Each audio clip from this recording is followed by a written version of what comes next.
Hi, good morning from my home in Ogden, Utah, everybody. Let's jump in and begin. When a child's, facing complex challenges like autism, or PANDAS or a combination, often feels like every step brings more questions than answers. You're trying to support learning, self-regulation, co-regulation, connection, while also navigating immune issues, behavioral challenges, emotional ups and downs. It can be incredibly overwhelming for a parent as well as for the child and everyone in the home. Many of you shared those feelings when you registered for today's webinar. You're searching for some clarity, you're looking for some practical ideas and encouragement that things can get better. That's why I'm so grateful to be joined by I'm very happy to call my dear friend, Shawn Blymiller. Shawn is founder of the Pure Living Family Foundation. Shawn's a certified functional medicine health coach, yoga instructor, and an incredibly devoted dad. After his son Theo was diagnosed with autism and later PANDAS, Shawn and his wife Angela began looking for ways to support Theo more effectively while also meeting the needs of Theo's sister Ava. Along the way, they found an approach that helped them swing back from just chasing symptoms to supporting the bigger picture of what's happening in Theo's body and his brain. In today's conversation, we're going to explore functional medicine, how it helps support the brain, the gut, and the nervous system together. We'll talk about what's worked for the Blymillers, how they found more regulation and connection at home, and how the listening program fit into that process for them. So whether you're a parent, caregiver, or professional, hope this session offers you some insight, some confidence, and a sense of what's possible. Shawn, thanks so much for joining us. It means a lot, especially knowing you and Angela are currently on vacation in Mexico with Theo and Ava. How's Mexico? We love Mexico. It's our favorite spot. We try to come once a year. Theo thrives here. We were talking just before the call, maybe food, maybe environment, but it's our place to get away and just be together for respite and take time as a family. So we love Mexico.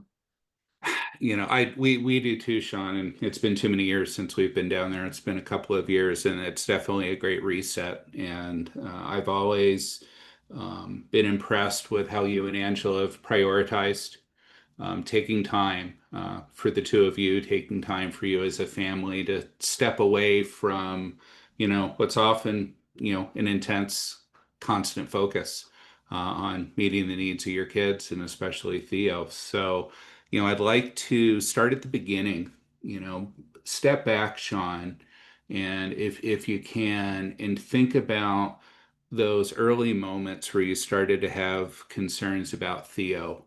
Um, how old was Theo, and what were the earliest signs that really stood out to you that he wasn't developing as you would expect? Well, he really started regressing at around the 18 to 20 month mark. He was on earlier intervention because he was a preemie baby. But earlier intervention, about the 15-month mark, they didn't think it was ethical to continue billing for services because he had caught up with his cohort about the 15-month mark. And it was just a few months later, 3 to 5 months later, he stopped making eye contact. He stopped responding to his name. And Angela was far more concerned than I was. I thought it was just a stage. And so we really started to investigate different things. We thought maybe he had hearing loss. So we did all sorts of hearing tests, one even having sensors attached to his head for 3 days with a backpack just to make sure there weren't absent seizures or but his hearing checked out completely fine. So that was really the beginning. And it was probably a year later, he was about 3, when his autism diagnosis was official from the University of Utah.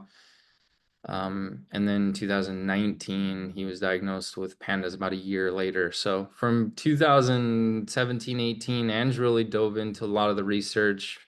I was just trying to focus on making as much money as I possibly could, and mom would take care of him. But It was towards the latter end of 2018 that my concerns really started to weigh on me, and I needed to get involved. So Thanks for sharing that, Shawn. I see this commonality of mom seeing things, mom digging in, and dad maybe not being a step behind, but not ready to look and accept something's happening with your boy, yeah, right? And I know you do a lot of work to help other fathers with children that may have special needs, and it's just something that a pattern that I've observed because we want our kids to be okay, and we work to be stoic. And I know how hard Angela worked in all the research that she did, and how powerful it was for her when you really dove in with her. And I'm curious, what was that tipping point for you yeah. that you decided that you had to really get involved? Well, it was one night in particular that I got home from work and said, "You need to talk to Eva.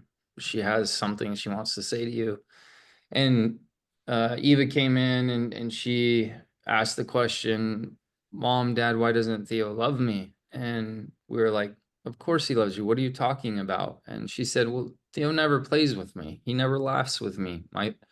My friends' brothers, they all play and laugh with him." And that broke me wide open. Angela had dug in a lot for probably a year at least, and was trying all different alternative medicine approaches. And I thought she was crazy. She had really told me to change his diet, gluten free, dairy free, sugar free. And I thought that was woo woo logic. I didn't think it would make a difference at all. And it sounded crazy to me. And when Eva brought that to our attention, I was like, all right, let's do it. And and I was a cynic. I was a big cynic at first. I told her I would give you 2 weeks with this diet change idea, and after that, I don't want to ever hear it again. But diet change in a family is super difficult. Everyone has to be involved, or it doesn't work. Because if it's in the pantry and it's available, kids are gonna find a way to get it. And a week later, we started to get his eye contact back. He started responding to his name just from diet change alone. And it woke me up to the possibility of, okay, my kid is really sick. There's something really going wrong with him, and I need to listen to mama's intuition. And it really started us and launched us on our journey. Um, yeah, it's powerful, Shawn, and it's amazing to see, and had to be kind of really eyes wide open when you saw how Theo responded to those dietary changes that you started to make. And it is hard, in working with families for so many years and generationally in the Doman family, we always try to tackle diet first. And it is the most difficult thing to change because, the food that we take, works as a stimulant, it works as a sedative, it works to, Yeah. um, change our brain chemistry and make us feel good in moments that we're feeling challenged, and different tastes, textures, smells, for Ava and for Theo, that can be challenging too. And you and Angela may not necessarily want to eat these things, but you know that you have to keep the pantry clean and the fridge clean in order to support what's going on. So I know Angela's, on the internet scouring, Google, doing everything she can. Today it's AI that's now supporting these searches. How did you figure out how to navigate this? When did you kind of bring some structure and order and in a process to this search to help Theo? I think me and Angela learned the hard way that um, you can reach burnout pretty quickly if you don't care for yourself as you're searching for answers for your kids. Because for a period of time, we would work our full-time jobs, and then we'd be every night researching new things. And obviously, neither of us have medical degrees. She's a dental hygienist. I'm a functional medicine coach, which is a base level in the medical field now.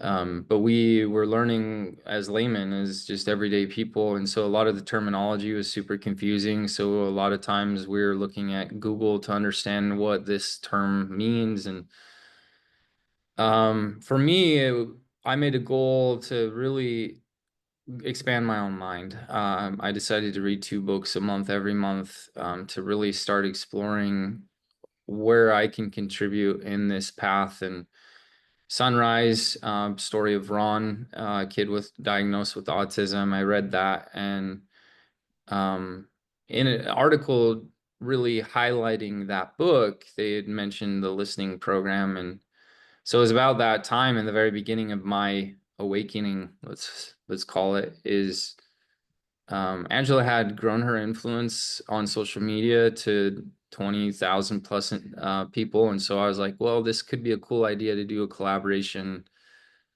So about that time, I reached out to Mandy and was curious about the listening program. And so the listening program was a very big part from the early stages of Theo's diagnosis, and especially when PANDAS got really bad, really bad. The listening program became a big part of our everyday coping mechanisms. Yeah, I want to talk more about TLP, later. And, Sunrise, Barry Neil Kaufman, such a beautiful book, and Ron's a dear friend. So it's been fun to know Ron and see his influence as a young man. He had been parents were told he had an IQ of 36 or 38. He should be Yeah. institutionalized, and would never live a meaningful life. And here he is with graduate degrees from Ivy League schools and out there, helping kids all over the world. It's awesome. So it's cool that Sunrise and Ron's story was helpful to you, Shawn. You brought up functional medicine. You're a functional medicine health coach. How would you describe functional medicine for those that are with us that aren't familiar with it?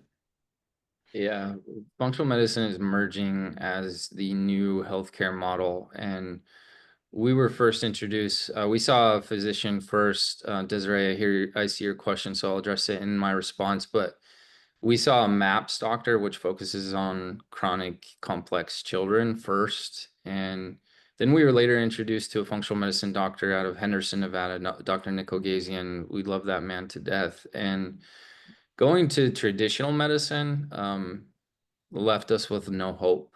A lot of times they were telling us that, well, your kid will never develop, and you need to plan on him living with you forever. And it was just this dark, dreary outlook on Theo's future. It was actually pretty infuriating because here he is, 3, 4, 5 years old, and they're already trying to limit his capabilities. And we just knew from the beginning that that wasn't true and that we weren't going to accept that. And then once we met Dr. Nick Ogazian, he really started to show us systems biology. So if you look at traditional medicine, everyone's specialized. You look at a cardiologist, you look at um, a gastroenterologist, and they're all siloed. They're all separate. They don't communicate with other providers. So as you start to go see all these different specialists, they all have their own interpretation as what's going on, but they're not actually communicating with one another, which, as we all know, our bodies are amazing tools from a higher being, from a God, and the systems work together. They interplay off one another. And so functional medicine made sense to me from a systems biology approach. How is my gut impacting my brain and my mood and my mind, um, and so forth? How do all the systems interact with one another? And to me, that makes perfect sense. Functional medicine takes a a big picture view of who you are and what systems are operating at their best and which systems need a little bit of tune up. Functional medicine frames all that perfectly in my mind. Yeah, yeah. And where when families hear this term and wondering if kind of if it's for them, how do you prepare families, Shawn? What do you say to them to expect for this journey, right? Because it isn't you try a dietary change for 2 weeks and then try something else and then try something else, which is what I see families do continually, right? They're looking for something quick. They want their nonverbal child to speak. They want eye contact. They want connection with their child. So they're grasping for everything that looks like it might be promising. And, as you talk about this integrated systems-based approach of functional medicine, what is that path going to look like for a family that decides to embark on it? Well, once your kid is diagnosed with autism, or in our case, PANDAS or PANS, a lot of information is going to be thrown at you all at once. Seems like everyone wants to help kids, and so everyone knows someone that is on this journey, and so they start throwing all these different alternative healing modalities, CBD, ion foot bath, and stem cells, and fecal microbiota transplant, and you can spend a lot of money really quickly on this journey. And what Angela and I have learned on ours, and we learned the hard way. We reached burnout where we gave everything we could and then we crashed. And then for weeks at a time, we're just not operating at our best. And what we learned is you have to make this a sustainable journey. This is a long-term marathon. It's not something that you're going to fix overnight. And so you have to take care of yourself. And I know that's cliche, and I'm tired of hearing the put your mask on first before your kids. Like, everyone draws that same analogy. However, it's true with your family is self-care is the centerpiece of your kid's health. Because if you fail and you bonk and you crash out, your kid pays the biggest price. So you self-regulating, doing meditation, doing exercise, getting yourself centered is going to help regulate your kid. Because if you're dysregulated, your kids are going to absorb that dysregulation. And so for us, it's a lot of meditation. It's a lot of exercise. We really prioritize time that each of us can go and spend alone time, because really that's where we believe our answers come in, of this is what's next for our child. Because as we get quiet, God, source, higher power, whatever you want to call it, whatever your belief system is, shows up and it makes it clear for you. That's our experience. Yeah, pandas, not everyone with us is familiar with pans or pandas. Can you speak a bit to that? Because we've got two things going on for Theo. We have an autism spectrum disorder diagnosis, non-speaking, in pandas. So maybe if we can separate the two and understand how the combination of this is really showing up, what it looks like for Theo and how he's doing right now. Yeah, so one thing I think is important is on my own personal belief. There's a book by Dr. Singer where he says autism many times becomes a wastebasket diagnosis for a lot of our kids, just meaning that providers don't know what's going on. So we're going to give you a diagnosis and push you out the door. And that was my experience. I felt very isolated, very dismissive or dismissed by providers. And pandas became a lot more eye-opening. So it's encephalitis, it's brain inflammation that is caused by some sort of uh, infection. So for Theo, it was strep that causes the encephalitis. Now, PANS, which is very similar to pandas, there's multiple triggers that can cause some sort of chronic illness, inflammation in the body. So Theo has kind of a dual diagnosis with pandas and PANS. Sometimes when he gets stung by a bee, it'll send his inflammatory response throughout his entire body to spike. And so then we have to use a lot of herbals and things to calm the nervous system. And Nancy, to answer your question in the chat, I was not in functional medicine before all this. I was in tech software, trying to make as much money as I could. And once I met Dr. Nick Gazian and I saw the hope that functional medicine gave us, I made the decision that I needed to do some sort of certification to understand this new terminology, this new healthcare system. And so I completed my functional medicine coaching academy through FMCA that was created by Dr. Barbara Scheinbaum in collaboration of the Institute for Functional Medicine. And functional medicine is getting a lot of attention right now. Casey and Callie Means, Good Energy is an amazing book for parents that are just trying to dive into what is chronic illness. Um, but yeah, PANDAS is encephalitis, inflammation of the brain. Yeah. And when flares happen, what do those look like for Theo? At the, if it's a mild flare, an extreme flare, kind of what's that continuum look like, and how do you manage those moments with him? The worst of his flares were, so he's nonverbal. He's 9 now. He'll be 10 next month. The worst of his flares is self-harming, where he'd punch himself in the head, he'd scratch himself till he bled. The worst of the worst was after we had done some stem cells, we were in a car accident and sent us backwards. And Theo was, for months at a time, just self-harming.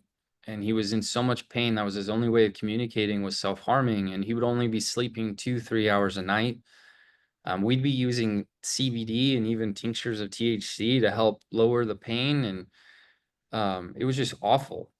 2, 3 hours a night of sleep that Ange and I took turns holding him down to prevent the self-harming behavior. And we were desperate. We even went to a regional hospital in Utah, one of the biggest regional hospitals in the country, and they didn't know what was going on. They said, "Oh, we have a panda specialist graduating in a year and a half." We're like, "We cannot wait a year and a half. My son is here in the emergency department today. We need someone to help us today." And that really opened up alternative medicine to us, which in a way, functional medicine is alternative medicine. Integrative medicine is very similar. It is the new model. Instead of infectious diseases, more chronic illness, that it addresses how do we treat chronic illnesses. Western medicine, or traditional medicine, really treats more of acute illness. Chronic illness has not been treated very well by Western medicine. No, we're making progress, and we've got a long way to go, and pretty excited that we're going to see Casey Means as our Surgeon General. That's going to Yeah. be a big shift in this country, and I think an influence on the world. So super excited about that recent announcement. So your sleepless nights, you're physically having to restrain Theo to keep him safe. Um, what's going on for his sister when this is happening? Ooh, How you are know we that supporting Ava? she is a very special soul. I think she came prepared, knowing before this life that this is the life that she would live. And we feel a lot of guilt a lot of times for the attention we give to Theo, and that because we have to out of Yeah. necessity. And so I think maybe sometimes we go the opposite direction. She's now a dancer, and a lot of our schedule is built around her schedule. I mean, we missed the last week of school because she's able to travel because of her dance schedule this week. But it's really challenging because a lot of times they're kind of left out in the cold, and we tried really hard to involve her and to just speak to her about what's going on, and not ignore her, and just address her concerns as much as possible. We probably missed opportunities, but making time for her has been hugely important. I think as parents, we always are going to miss opportunities, even if whether we're parenting one or six children. Yeah. One thing, I just, to your and Angela's credit, I've seen the natural, it's not effort, the natural way in which you've brought balance to the family and made sure that both kids have their needs met. And I know there's a special bond between these two. And she will spend her life being a protector of Theo. Absolutely. Right. Doubt. Yeah, being there for him. at all levels. What are some of the hardest behaviors or patterns or things that you've had to deal with, Shawn? I mean, I'll just bring one up. I follow, your Instagram and Angela's, and in my story, I see a an X-ray of Theo with a house key in his belly. And this was weeks ago, not years ago. What, Yeah. these moments happen and you visit the ER, and I remember the moment that he had somehow gotten hold of an essential oil that he had ingested, and that was a scary time. So how do you deal with these moments where you take what's going on, and then that exasperates into another health crisis for him?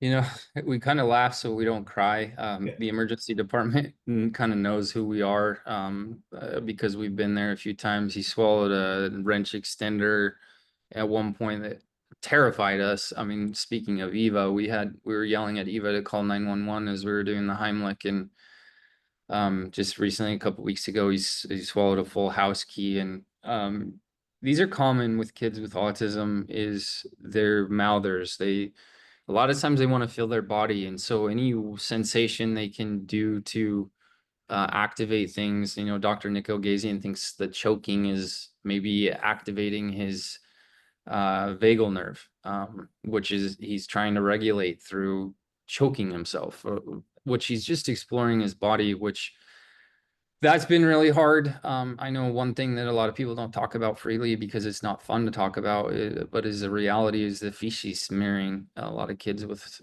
profound extreme autism, they'll dig into their diapers and smear feces throughout the house. And we've had that experience a few times, and that'll test your patience real quick. I'll tell you that. So, especially for me, my anger comes up really quickly. So the self-regulation meditation is so vital for that, of being able to not react to an input, which it's easy to have some emotional reaction to these type of experiences, and throw off the handle and do something you regret and you wish you hadn't, which admittedly I've done in the past. So it's just returning to center, having some compassion. This is something that's not many people deal with. There's studies out there that parents with kids with autism have similar PTSD symptoms than that of veterans in war. And that's real. That's not something that's just made up. It's something that's very, very real for all of us. Yeah, for sure. Tell us, Theo's going to be turning 10 soon. So, where is Theo now? What do his therapies, interventions look like? Kind of a day in the life for the Blymillers and supporting Theo today, and but what's next as you look ahead in terms of maybe, current milestones, next milestones. Where are we? You know, one thing that we're very, very excited about right now is the spelling to communicate. If anyone hasn't heard yet of the telepathy tapes, podcast, super famous in the autism world, I highly encourage you listen to it, because one, it proves that our kids are far more intelligent than we're giving them credit for. And two, maybe we're misunderstanding the diagnosis at a level that we don't really truly understand. So he's really surprised us. A year ago, we went to New York to Dr. Malillo, which is a chiropractor, and we did spelling to communicate the first time there, and he blew me away. I was shocked that my son could spell out his own thoughts. And I couldn't believe it at first, but we've been doing it now for a year, and it's not perfect. He still struggles. It's a body control challenge, is what we're feeling it is now for Theo. It's not a mental disability. It's more of a body control, body kind of taking over. And spelling to communicate gives us a lot of hope. I've read probably 6 books in the last year of kids that wrote their own book by spelling with their parents, and it gives me so much excitement and hope for what my kid can accomplish in life. There's an amazing documentary called Spellers. Jamie Hanley is kind of the highlighted child in it. There's a bunch of kids that end up going to college. They're still nonverbal. They're still incapacitated in a sense, but they're able to communicate with us through their own thoughts and emotions, which is unbelievable. Yeah, that's incredible, Shawn. Thanks for sharing that. You know, I really appreciate when families, take the leap into functional medicine and explore kind of that foundation, right, within the body. Just very practically speaking, for the families that are with us today and the practitioners that are just getting familiar with functional medicine, I believe this will become a big part of the norm in supporting our kids, as you've intimated. Where do they begin? Where can we direct them? A specific organization, book, website, what have you? Well, the Pure Living Family Foundation, our goal is really to support parents in this space. So we try to share our real raw um, experiences. Angela on social media on Instagram tries to share our real everyday life. And my goal with the Pure Living Family Foundation, which is really my baby, is to provide these types of insight and guidance to parents. What tools are available out there for you and next steps for you? I am a coach. I would love to help parents in this space. So you can connect with me directly, and I can list out all the books and all the different treatments that we've done. But really the secret is you connecting to your higher power through meditation, through um, getting quiet, like I said, because then ultimately you're the one that finds the healing power for you and your kid. Yeah, yeah, for sure. Shawn, earlier you brought up the listening program. Um, I'd love to hear kind of how it's been used in your family, what's worked for you, and what would you share with other families that are considering that as part of their holistic approach to supporting not only their child, but siblings if there's multiple kids, and for the parents. Well, in Theo's flares, the worst of flares, we used everything we possibly could think of, oils, and the listening program a lot of times came in great benefit for our family. Theo a lot of times would get calm when we were in a car, so we would turn on the listening program while driving, or we would turn it on in the home to calm him down. And my own personal experience, I was in the psych ward after I had a suicide attempt back in 2007, and I was introduced to meditation through classical music. And when everything came through with Theo like this, it was just a reminder of how healing music can be. Um, and so for the whole family, it's a tool to center everything. If you're in fight or flight, you have to find a way to get back into rest and digest, and music can be an amazing tool to do that. And so at first Theo wasn't keen. He wasn't really willing to do headphones, which that's a lot of times people's first question of, I don't know that my kid's gonna put headphones on and deal with it and cope with that sensory input. But over time they do. And Theo, it really helped regulate him for a long period of time. I would say probably 3, 4 years. We had an ABA therapist that for a long time would start the day with um, the listening program. And she mentioned that it regulated him, that he was uh, more attentive, more listening throughout the rest of the day, which is unique because a lot of ABA therapies don't allow outside alternative healing modalities. So we were very fortunate to have this ABA therapist. But she was really amazing for Theo in regulating him and helping him balance his immune system and emotions, etc. Yeah. Yeah, I know it's been helpful for Theo, and and you've been using TLP, you've been, using Vital Neural for your own self-regulation so you can better co-regulate with Angela and your kids, right? And find your own balance. What's that look like for you today? What's your practice and how are you finding it helpful? I personally like doing it in the first part of the day, as kind of a touch point of separation of I'm getting to work, it's work time, and then I can optimize and really find my best self.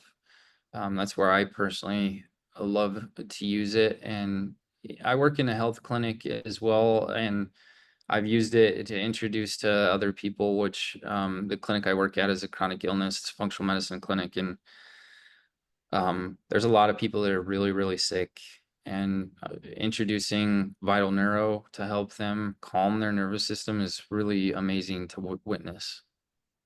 I'm glad you're finding it helpful. Shawn, what surprises you most about Theo? Oh, his ability with math. That's one thing that we do with spelling to communicate is that boy's math ability is unbelievable. He's doing math that I couldn't do in a matter of seconds. His understanding of geography, which a lot of these kids with autism are savant. They're very intelligent, and Theo has been able to showcase that through spelling to communicate. He's also very athletic. We call him a monkey boy because he climbs over everything, and his balance is elite a level. One of the providers, nurse practitioner I work with, she mentions that it's compensatory.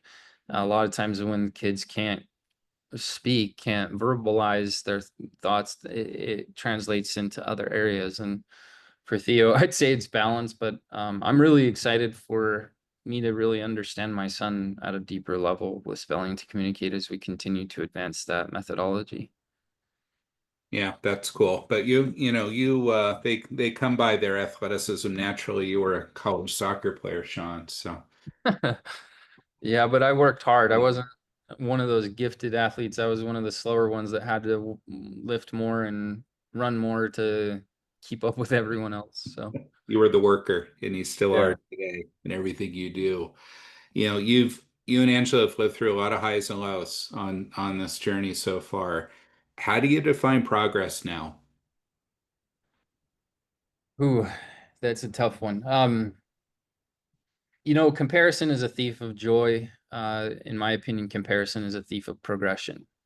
When you start comparing yourself or your kid to someone else's kid, and that's hardest for me. My brother has three boys. They're all younger. Well, two are younger than Theo, and that was where I felt a lot of anxiety and fear of when a lot of those kids showed greater development than my son.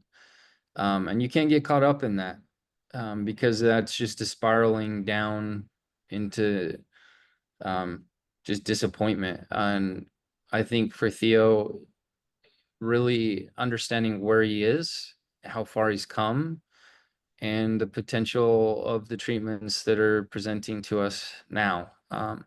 And not comparing my son to anyone else, but just recognizing him for who he is today and what he can be. And that's what gives me hope.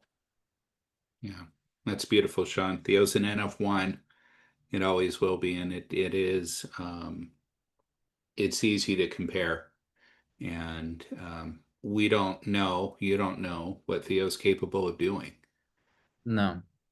right? You've shared some things that have surprised you, and that there's so much innate ability in there, and everything you and Angela are doing is helping him access his intelligence, that those special gifts that he has so he can express and share them with the world.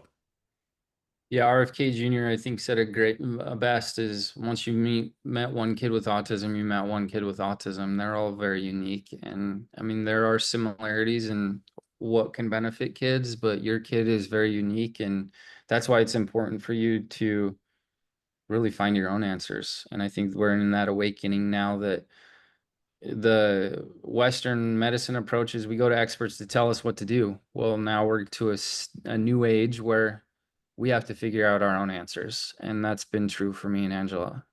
Yeah, you've done a great job with it.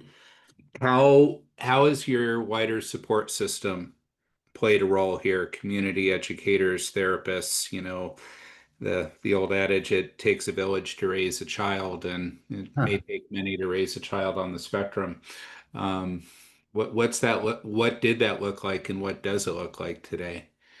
Having your child diagnosed with an extreme diagnosis like autism, profound autism, is very isolating. Family, friends try to do their best to support you, but they're not there every day. And they're not there cleaning up the feces. They're at the ER after they've swallowed a key. They try to be, but really finding community is huge. We've been very fortunate to build our nonprofit, which has connected us to amazing parents that are on this journey. And a lot of times just getting together and laughing at some of the stuff that we go through is so freeing and so liberating. And I have some amazing friends that are on my board and people that are connected us to us because of the work we do. Those are some of my favorite relationships. We're gonna actually do a walk next month. Theo's turns 10, and Hudson, um, one of our friends that's a year older than Theo, has a birthday the same week, and so we're gonna do a walk at a park and just welcome any families in the Salt Lake area to come and walk with us and meet friends that share this reality, because sometimes it's a very difficult reality to walk. Yeah. To that point, Shawn, what do you wish that more professionals that are here serving families understood, not about the diagnosis, but really the experience of parenting a child with these needs? Well, give the parents the benefit of the doubt and don't speak down to them, don't patronize them, because that's a quick way of you getting fired, to the people that I work with, because I teach them that you are the ultimate decision maker and you can find fire providers. And we've done that. We've taken Theo out of therapies because they were not inclusive. They were not allowing us to bring in these new alternative healing modalities, which we think are best for our child. So you'll go a long way by really trying to understand these parents, listen to the telepathy tapes. Just someone coming and telling me they listened to that, or reading the book Underestimated by Jamie and JB Hanley was, Hmm. some of the therapists showed up, and that was just so cool because I had one ABA therapist that refused to read it because spelling to communicate is not accepted by ASHA, the speech and language authority currently. And that was the decision, that this ABA therapist is not good for my child and doesn't deserve to be in his presence any longer. And so those providers really having empathy and trying to understand us goes a long way. And we hear you and we see you and we're grateful for you. Yeah. I think that's incredibly helpful, Shawn. I know the providers that come to the listening program are those seekers that, and all providers are in the work. They're doing the work they do to help others. And the really exceptional ones continue to search for what works and explore new alternatives and remain with an open mindset. And I think it's so crucial that we have an open mindset, that we don't know what's possible and we need to explore what's reasonable and sometimes outrageous to, make a shift for our kids, fecal transplant plants being one of these uh, Yeah. ideas. Do you want to take a moment and describe what that therapy is about, just for those that don't know that reference? We can't talk about all of the different things that you've approached, but that might be one of some interest to our audience. Yeah. So Dr. Nick Gazian is the one that introduced us to this concept, because with pandas, it's encephalitis, strep infection causing brain inflammation. And we did antibiotics for about a year. And the problem with antibiotic use is they're overprescribed and overused. And what happens when we use antibiotics too much, your body becomes resistant to them. They stop working. So for a year, we were whack-a-mole with antibiotics, switching them every couple weeks to a couple months because they stopped working. And finally, Dr. Nick Gazian said, this is new age technology, but it might be worth exploring. And so we went to Mexico and did a fecal microbiota transplant in 2020, and it was life-changing for us. Theo's palate expanded immediately. Prior to that, he had a lot of food aversions. He would only eat specific foods. And once we did fecal microbiota transplant, it changed everything. That we have a video of him taking a big bite of pepper out of Angela's hand without even us feeding it to him. He just came and grabbed it, and we were just shocked. And the lesson that I learned is our gut bacteria is really what is causing the cravings. So if you are a sugar fiend, you have a lot of candida as not a beneficial bacteria. It's actually really bad for you. And so if you want to help with your gut health, you need to treat your candida. So long story short, it sounds gross, but um, Dr. Perlmutter, Dr. Mark Hyman, two world-renowned authors, speak about the benefits of fecal microbiota transplant for kids with autism. There's actually a program right now. It's called gut-brain axis therapeutics that they're in clinical trials currently for treating kids with autism with fecal microbiota transplant. And I do want to mention just one really quick book. It's called How Healing Works by Wayne Jonas, that I love so very much because it really helps people understand functional medicine and integrative medicine. As I read that book, he talked about how he was the head of alternative healing modalities for the National Institute of Health. And I was like, wait, what?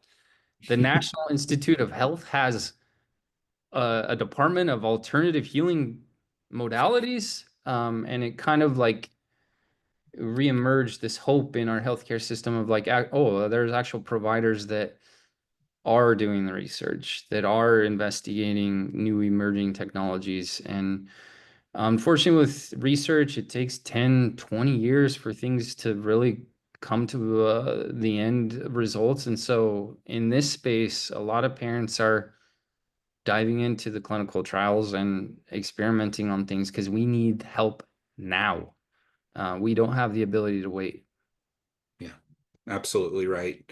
Shawn, we've had, and I appreciate you taking some of the questions as they've come in from our guests, and we had a lot that came in with registration as well. So I'd like to, just take a few minutes and see how many of these that we can cover to help out Let's those that do are it. with us today. So one is, I'd love a better explanation of how you would treat pandas differently than autism. Realize autism's a garbage diagnosis, but would love to know what is unique about pandas. So maybe we can speak to that, Shawn. Well, the thing is, there's actual chronic illness, chronic infection with pandas. So my whole story I just talked about with fecal microbiota transplant, we try to avoid antibiotics at all costs. A lot of times with pandas, azithromycin is a go-to antibiotic to treat the strep infection. We're actually using herbals like biocidin and some other herbals. I'm spacing the other one currently, but um, we want to leave pharmaceuticals to the side unless we absolutely need them. So the now to answer the question, what's the difference between pandas and autism? Autism is such a wide spectrum, as we've seen in the last few weeks. My son was diagnosed with level 3 autism, which is profound autism. And there's level 1 and 2 that are high functioning. So the spectrum is so wide, it's hard to identify what is what. A lot of people self-diagnose with autism later on in life because they're neurodivergent, their mind works differently. So now they get a diagnosis that they feel good about, which I want you to have that. All power to you. However, that diagnosis is completely different from my son's. So autism is so wide, it's hard to identify my kid in that diagnosis. And so I think for me, a lot of kids with autism have underlying gut issues. A lot of times they'll have gut dysbiosis, inflammation. So how can you identify the dysfunctions happening within their biological systems to help them overcome symptoms? Yeah.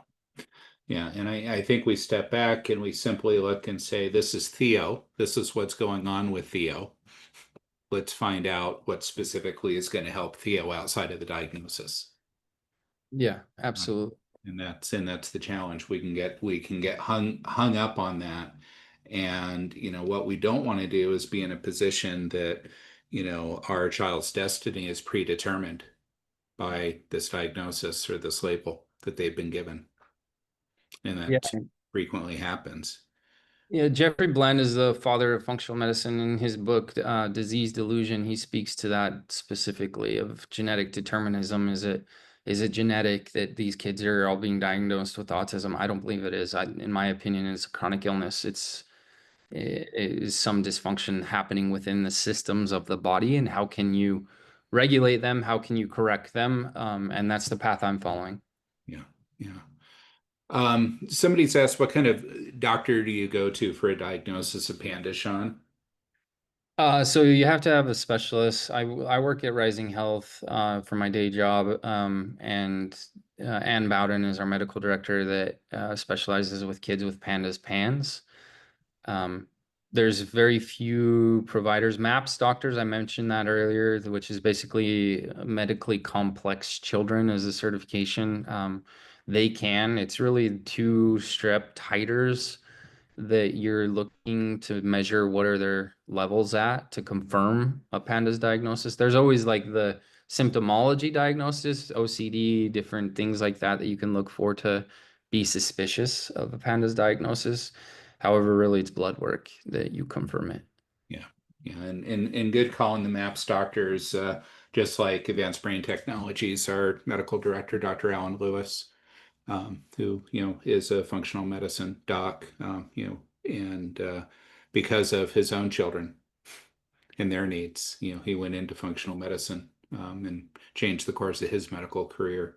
As many of the MAPS docs were parents first, physicians and parents whose kids had a diagnosis, and it changed their career trajectory, helping their kids first, then others, much like you've done through your work. Shawn, can you give us a description? We've talked a little bit about the foundation, but maybe a little bit more of the mission of your foundation and how families can get involved. Well, last year was our real first year of being in existence. We raised money the prior year, and we did a mom and dad's retreat separate from one another. The moms went up to Sundance and they did massages and they did sound bath and they did yoga in a beautiful cabin in Sundance. The dads went up to Cache Valley and we did an Airbnb and we did a meditation and anger workshop, and then we did a cold plunge and sauna, and then we went to the University of Utah versus Utah State football game. Dads just need dads that understand this reality. And so retreats are a big part of what we do. We feel like a weekend long kind of experiential experience with other parents. We can teach these tools of meditation and just connect people. And really, that's our goal, is to connect parents in this space because it is so isolating. How can you find friends? That's probably one of our things we're most excited about with our friend Hudson, that's a year older than Theo, and we just like to get together and go to dinner together because it's a rare thing. A lot of times these kids have a harder time making friends. So how can you find people that are similar to you? Yeah. Yeah. I love the work you're doing, Shawn, and thank you. I know what an impact you're making, not only on families that are, here in Utah, but all those are getting exposed to your work and your advocacy. And we can't touch on all the wonderful things that you're doing, not only for kids, but for adults to explore alternative approaches to healing. So just thank you for that commitment to share and continue to educate yourself, as you've done. I'm incredibly inspired by you, by Angela, by your family.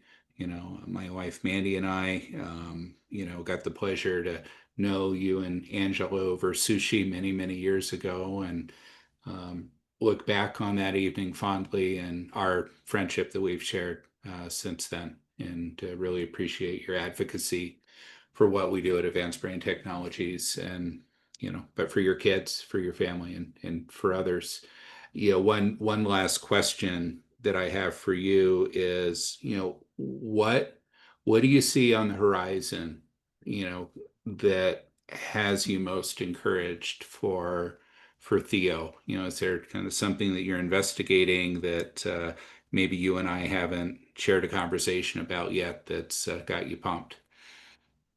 Well, this might come across confrontational to some, but I'm really excited for RFK Jr. I think he's going to change healthcare as we know it, and our kids are the ones that are going to benefit the most from it because he is giving functional medicine the space it deserves, and that includes everything from peptides to exosomes to stem cells to psychedelics to fecal microbiota transplants. All of these alternative healing modalities are now finally going to have their place because they work and they help people to really find their best selves. And I'm so fortunate to be able to do this every single day. It's my favorite thing in the world.